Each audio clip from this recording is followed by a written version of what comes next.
Please change the volume using the volume settings on your device. Click on the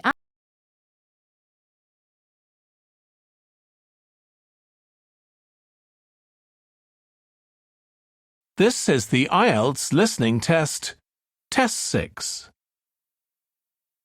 You will hear 4 different recordings, and you will have to answer questions on what you hear.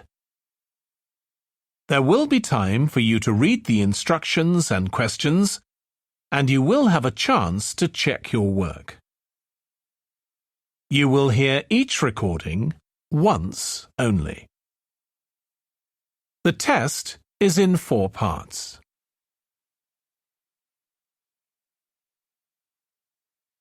Part 1. You will hear a woman phoning a box office to ask about a festival in the town of Kenton. First, you have some time to look at questions 1 to 5.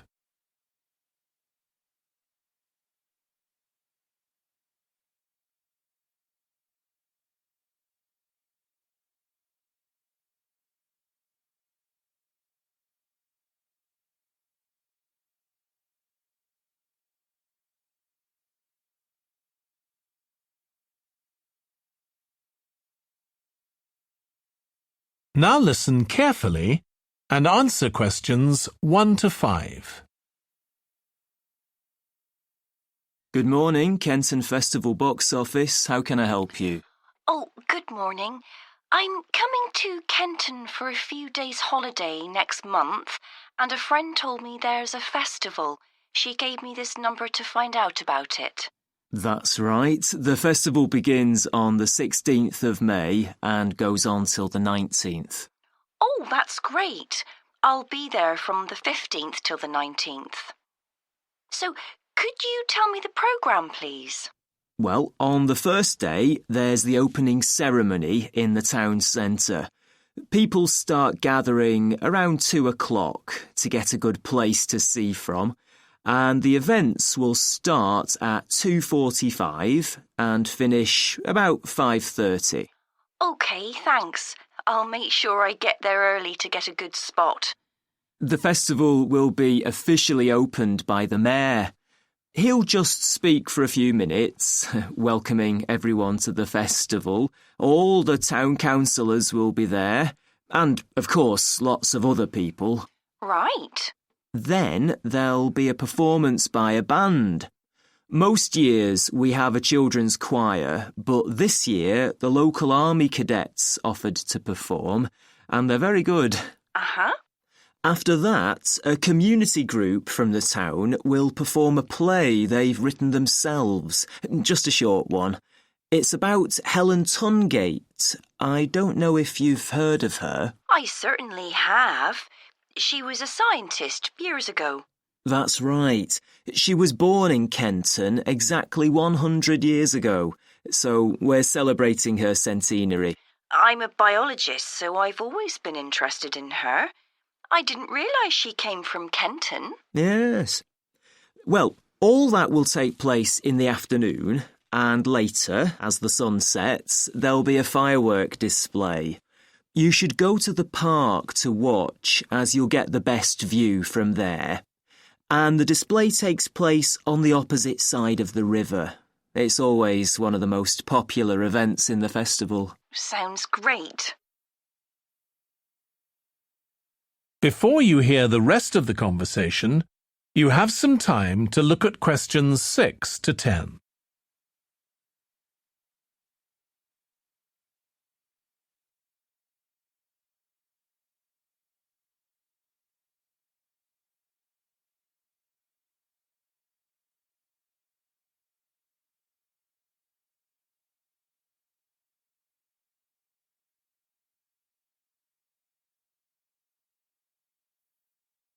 Now listen and answer questions 6 to 10.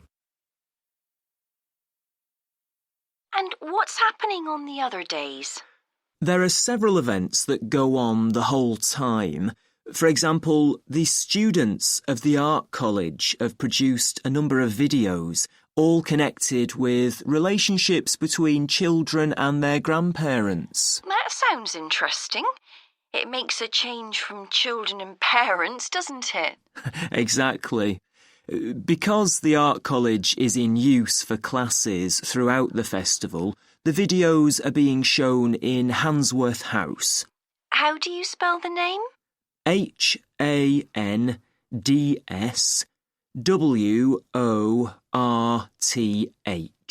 Handsworth House.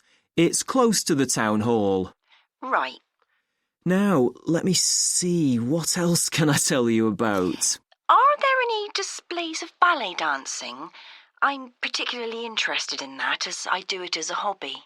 There isn't any ballet, I'm afraid, but there'll be a demonstration of traditional dances from all round the country. Well, that'd be nice. Where's that being held? It's in the market in the town centre, the outdoor one, not the covered market.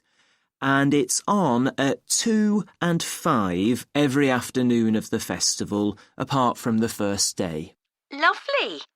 I'm interested in all kinds of dancing, so I'm sure I'll enjoy that. I'm sure you will. And I'd really like to go to some concerts, if there are any. Yes, there are several. 3 performed by professionals and 1 by local children. And where is it being held? It's in the library, which is in Park Street. On the 18th at 6:30 in the evening. I presume I'll need tickets for that. Yes, you can book online, or you can buy them when you arrive in Kenton, either at the festival box office or from any shops displaying our logo in the windows. Well, I think that'll keep me busy for the whole of my stay in Kenton. Thank you so much for all your help. You're welcome. I hope you enjoy your stay. Thank you. Goodbye. That is the end of part 1. You now have 1 minute to check your answers to part 1.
Part 2. You will hear a man talking to a group of people about a tour of theatres in the city of Munich in Germany that he has arranged for them. First, you have some time to look at questions 11 to 15.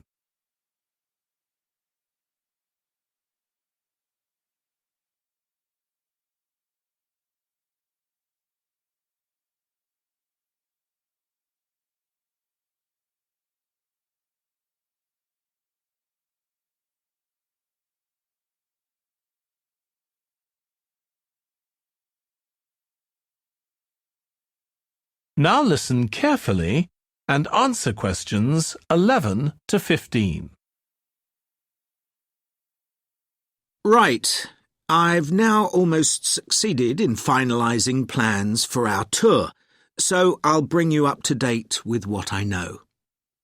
As you know, we're flying first to Munich on Monday the 4th. The flight is at 11:30. So it's too early to have lunch at the airport.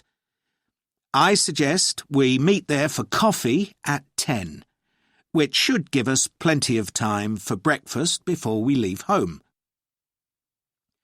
When we arrive in Munich, we'll be met at the airport by Klaus Bauer. Klaus works for a tour operator, and he'll look after us for the time we'll be in Germany. He's already liaised with the managers of the theatres we're going to visit, and he's also arranged for an officer of the National Theatre in Munich to show us round the theatre one afternoon during our stay. Now, last time we discussed this trip, I didn't have the precise cost for hotel rooms, but now I have. The normal rate at the hotel where we're staying is €150 a night for a double room. I'd hoped to get that down to €120, but in fact I've been able to negotiate a rate of $110.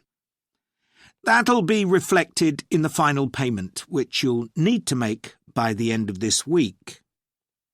On Tuesday, the day after our arrival, I had hoped we could sit in on a rehearsal at one of the theatres, but unfortunately that's proved very difficult to arrange. So instead, we'll have a coach trip to one of the amazing castles in the mountains south of Munich. On Tuesday evening, we'll all have dinner together in a restaurant near our hotel. From talking to you all about your preferences, it was clear that a typical local restaurant would be too meat-oriented for some of you. Some of you suggested an Italian restaurant, but I must confess that I decided to book a Lebanese one, as we have plenty of opportunities to go to an Italian restaurant at home. On Wednesday afternoon, the director of the play we're going to see that evening will talk to us at the theatre. She'll describe the whole process of producing a play, including how she chose the actors, and, as the play we're going to see is a modern one, how she worked with the playwright. Before you hear the rest of the talk, you have some time to look at questions 16 to 20.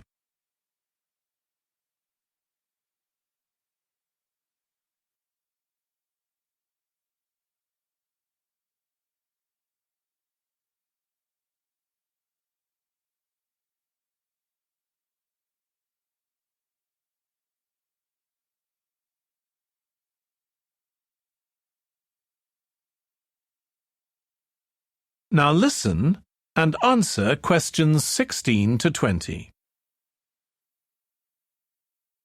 Right. Now I'd just like to make a few points about the plays we're going to see, partly because it might influence your choice of clothes to take with you. The play we're seeing on Wednesday evening is a modern one, and we're going to the premiere, so it'll be quite a dressy occasion, though of course you don't have to dress formally. I gather it's rather a multimedia production, with amazing lighting effects and a soundtrack of electronic music, though unfortunately the playwright is ill and is unlikely to be able to attend. On Thursday, we're seeing a play that was first performed last year, when it was commissioned to mark 100 years since the birth in the town of a well-known scientist. We're going to see a revival of that production, which aroused a lot of interest. Friday's play will really make you think hard about what clothes to pack, as it'll be in the garden of a palace. It's a beautiful setting, but I'd better warn you, there won't be much protection from the wind. On Saturday, we're going by coach to a theatre in another town, not far from Munich. This will be the opening of a drama festival, and the mayor and all the other dignitaries of the town will be attending. After the performance, the mayor is hosting a reception for all the audience, and there'll be a band playing traditional music of the region. And after having a day off on Sunday, our final play is on Monday, and it's in the stunning setting of the old town hall, which dates back to the 14th century. The performance marks the 50 years that the lead actor has been on stage, and the play is the one where he made his first professional appearance all those years ago. And the day after that, we'll be flying back home. Now, have you got any questions before I move? That is the end of Part 2. You now have 30 seconds to check your answers to Part 2.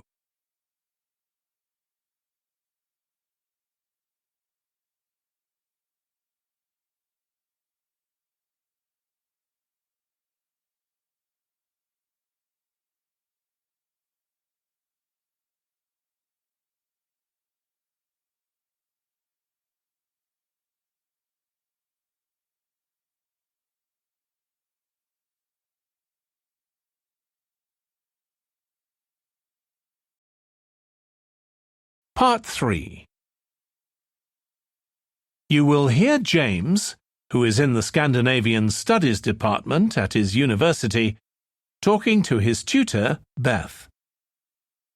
First, you have some time to look at questions 21 to 25.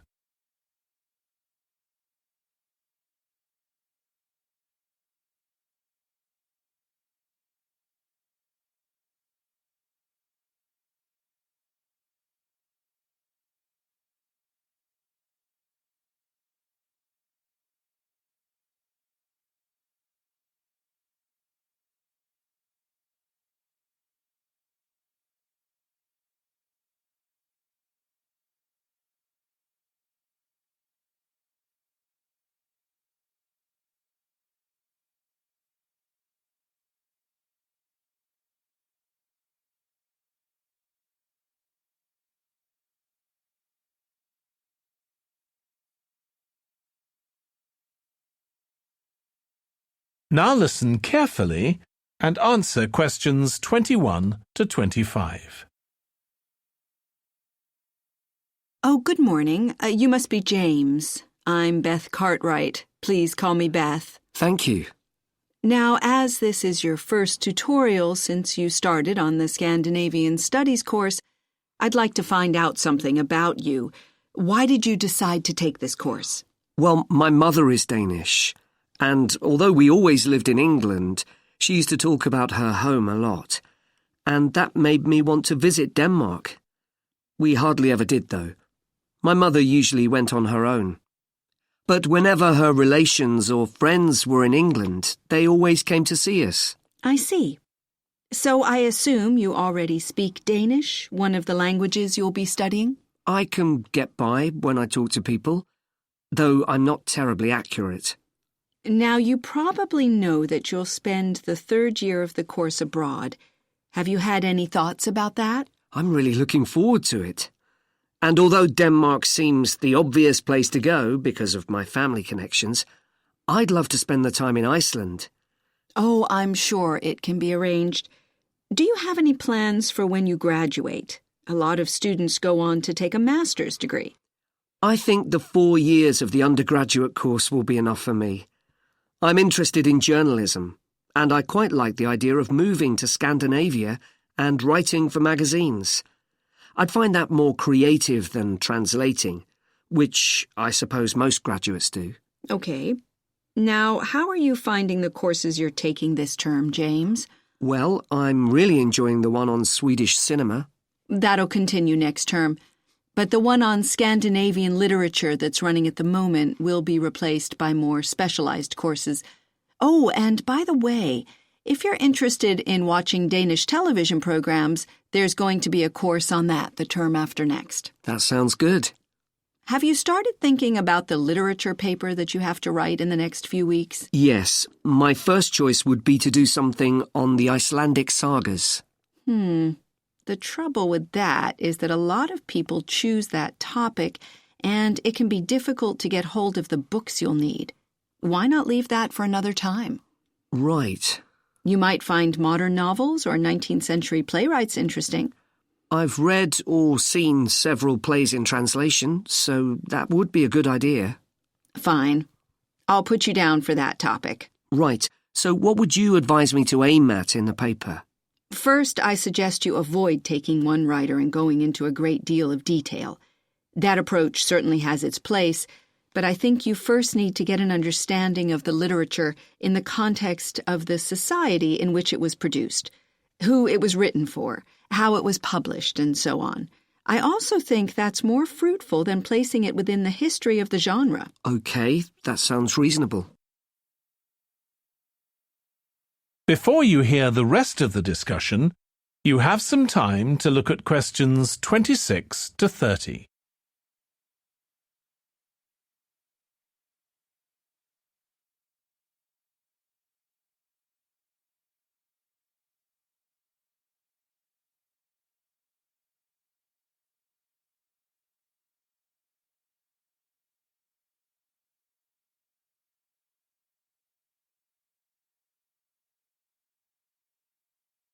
Now listen and answer questions 26 to 30. Could I ask for some advice about writing the paper I'm working on about the Vikings? I have to do that this week, and I'm a bit stuck. Of course. Have you decided yet what to write about? No, I haven't. There's so much that seems interesting. Viking settlement in other countries, trade, mythology. Well, what I suggest is that you read an assignment a student wrote last year, which is kept in the library. It's short and well-focused, and I'm sure you'll find it helpful. I'll give you the details in a moment.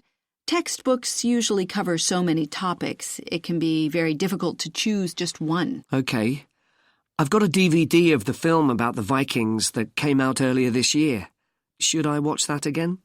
If it's the one I am thinking of, I'd ignore it.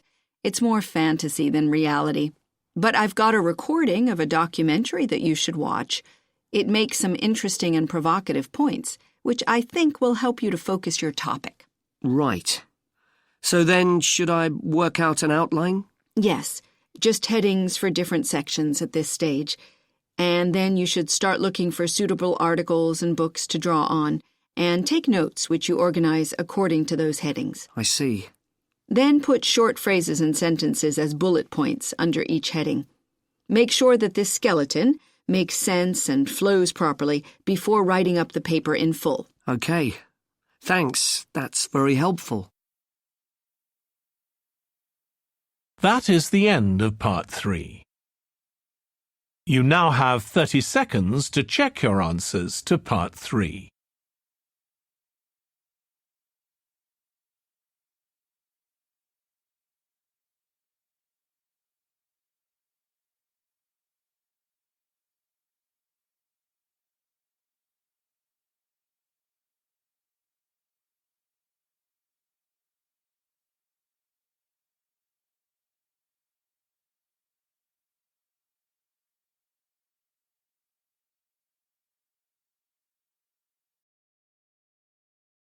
Part 4. You will hear part of a lecture about conflict at work, given by a business studies lecturer. First, you have some time to look at questions 31 to 40.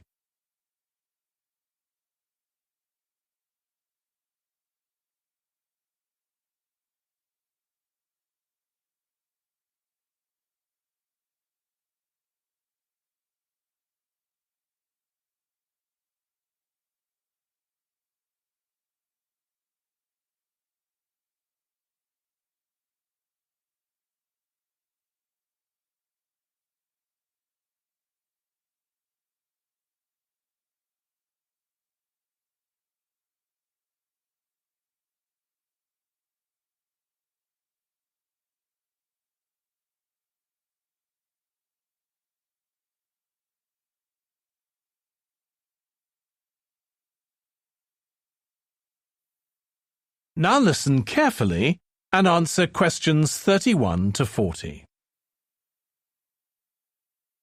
Over the years, attitudes towards workers have changed considerably. After all, there was a time when workers had no rights at all and laboured in appalling conditions. Conditions have improved a lot, But conflict in the workplace is still common, and human resources managers nowadays need to be able to deal with it when necessary. What is conflict in the workplace? Definitions vary, but I'm taking it to refer to a whole range of behaviours that the victim finds unacceptable, from minor, harmless arguments to, at the opposite extreme, physical violence.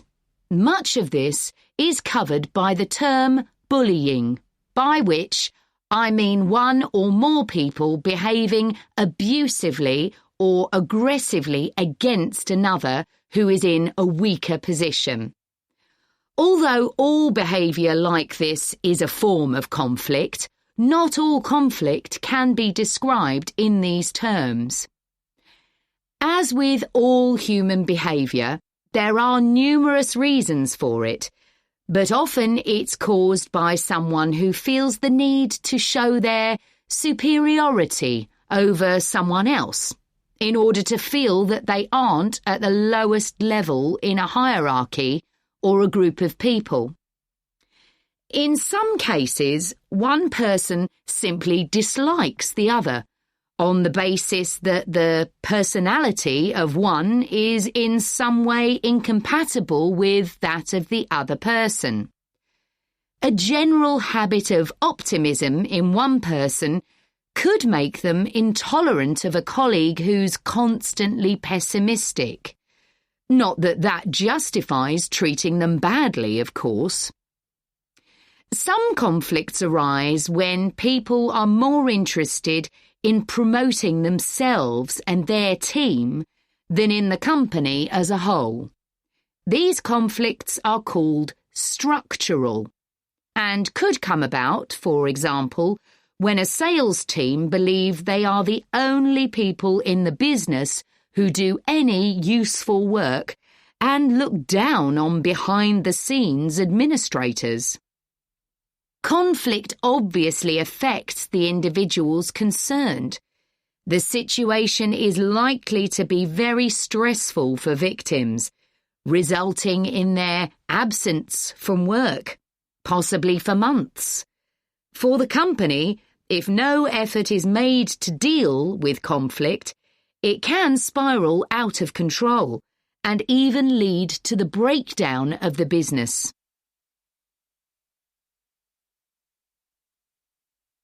Some interesting work with chief executives, CEOs, has uncovered some of the reasons why they may treat colleagues badly. Many CEOs combine two opposing characteristics: confidence, that is, the belief that they're capable of great achievements, with a high level of anxiety, a fear of missing targets, whether set by themselves or by the directors of the company. This combination can make them respond badly to anyone who questions their decisions.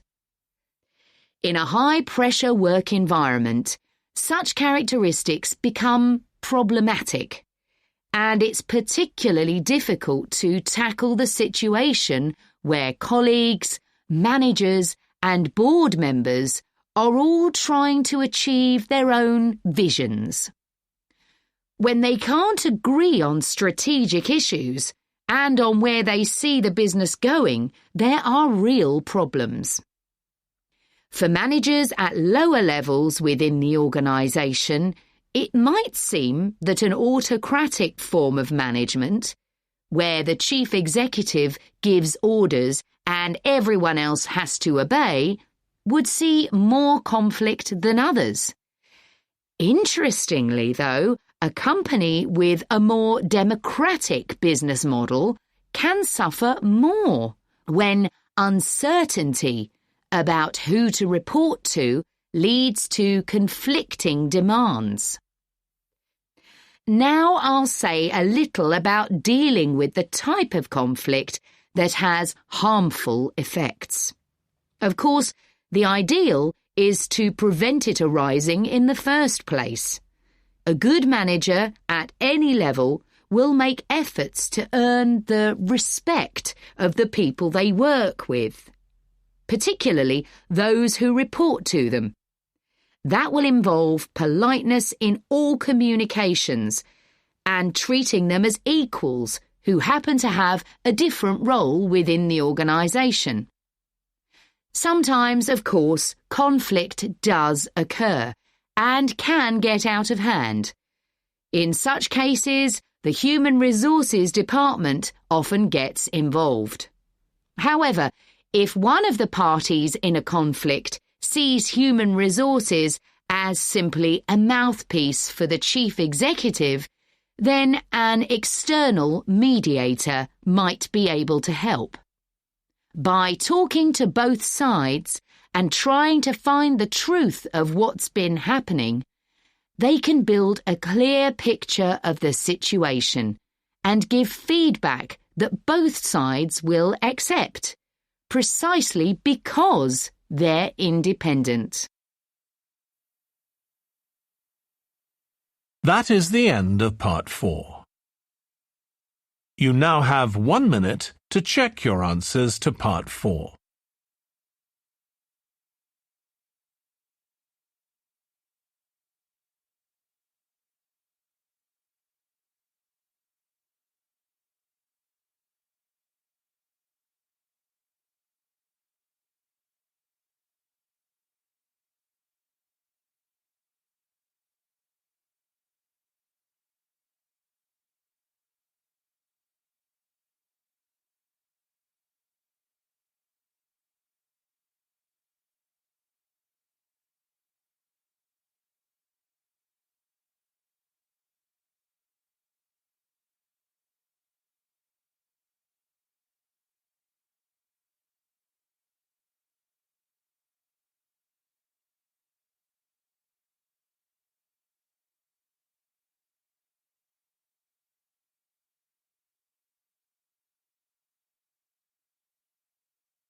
That is the end of the listening test.